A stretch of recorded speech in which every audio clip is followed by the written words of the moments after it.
അസ്സലാമു അലൈക്കും. അൽഹംദുലില്ലാഹി റബ്ബിൽ ആലമീൻ. ഇന്ന് പറയാൻ പോകുന്നത് ചെറിയൊരു സൂറത്തിനെ കുറിച്ചാണ്. ഈ സൂറത്ത് ഓതി ദുആ ചെയ്താൽ ഒരുപാട് നേട്ടങ്ങൾ അള്ളാഹു തരുന്നതാണ്. അടഞ്ഞ വഴികൾ അള്ളാഹു തുറന്നു നൽകുന്നതാണ്. ആഗ്രഹങ്ങളൊക്കെ അള്ളാഹു സാധിപ്പിച്ചു തരുന്നതാണ്.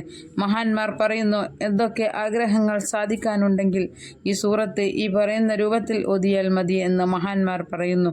ജോലിയില്ലാത്തവർ, വീടില്ലാത്തവർ, കടങ്ങൾ ഉള്ളവർ, അതുപോലെ വിദേശ രാജ്യത്ത് പോയി ജോലിയില്ലാതെ കഷ്ടപ്പെടുന്നവരുണ്ട്. അങ്ങനെ ഒരുപാട് വിഷമതകൾ അനുഭവിക്കുന്നവരുണ്ട്. അള്ളാഹു നമ്മുടെ എല്ലാവരുടെയും ആഗ്രഹങ്ങൾ പൂർത്തീകരിച്ചു തരട്ടെ, ആമീൻ. പരിശുദ്ധ ഖുർആനിൽ എല്ലാത്തിനുമുള്ള പരിഹാരമുണ്ട്. ഖുർആൻ ഓതിയാൽ ഈ ലോകത്തും പരലോകത്തും വിജയമാണ്. പ്രത്യേകിച്ച് ഖുർആൻ ഇറങ്ങിയ ഈ മാസം റമദാൻ മാസം ഓതിയാൽ 70 ഇരട്ടി പ്രതിഫലമാണ്. റമദാൻ അനുകൂലമാകുന്നവരുടെ കൂട്ടത്തിൽ അള്ളാഹു നമ്മെ ഉൾപ്പെടുത്തട്ടെ, ആമീൻ.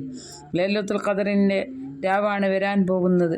റമദാനിലെ ഒറ്റയൊറ്റ രാവുകളിൽ പ്രതീക്ഷിക്കാനാണ് മഹാന്മാർ നമ്മെ പഠിപ്പിച്ചത്. ലൈലത്തുൽ ഖദർ എന്ന് പറഞ്ഞാൽ 1000 മാസത്തേക്കാൾ പവിത്രമായ ഒരു രാത്രിയാണ്.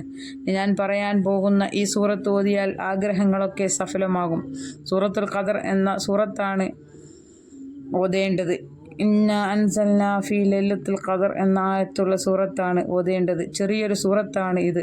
3 പ്രാവശ്യമാണ് ഓതേണ്ടത്. ലൈലത്തുൽ ഖദറിനെ കുറിച്ച് പറയുന്ന സൂറത്താണ് ഇത്. അതുകൊണ്ട് റമദാനിൽ മാത്രമല്ല, എല്ലാ ദിവസവും ഓതേണ്ട സൂറത്താണ്. ലൈലത്തുൽ ഖദറിനെ കുറിച്ച് പറയുന്നത് കൊണ്ട് ഒറ്റ രാവുകളിൽ കൂടുതൽ ഓതുക. 5 ആയത്തുകൾ മാത്രമുള്ള ഈ ചെറിയ സൂറത്ത് ഒരുപാട് മഹത്വമുണ്ട്. ഇത് ഓതിയാൽ ഒരുപാട് നേട്ടങ്ങൾ അള്ളാഹു നൽകുന്നതാണ്.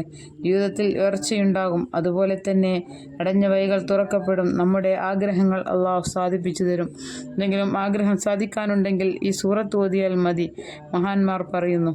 ഭരണാധികാരികളിൽ നിന്നോ ഏതെങ്കിലും ഉദ്യോഗസ്ഥന്മാരിൽ നിന്നോ എന്തെങ്കിലും നേടിയെടുക്കാനുണ്ടെങ്കിൽ ആ കാര്യം സാധിച്ചു കിട്ടാൻ നമ്മൾ അതിനുവേണ്ടി പോകുന്നതിന് മുമ്പ് ഈ സൂറത്ത് ഓതി ദുആ ചെയ്യുക.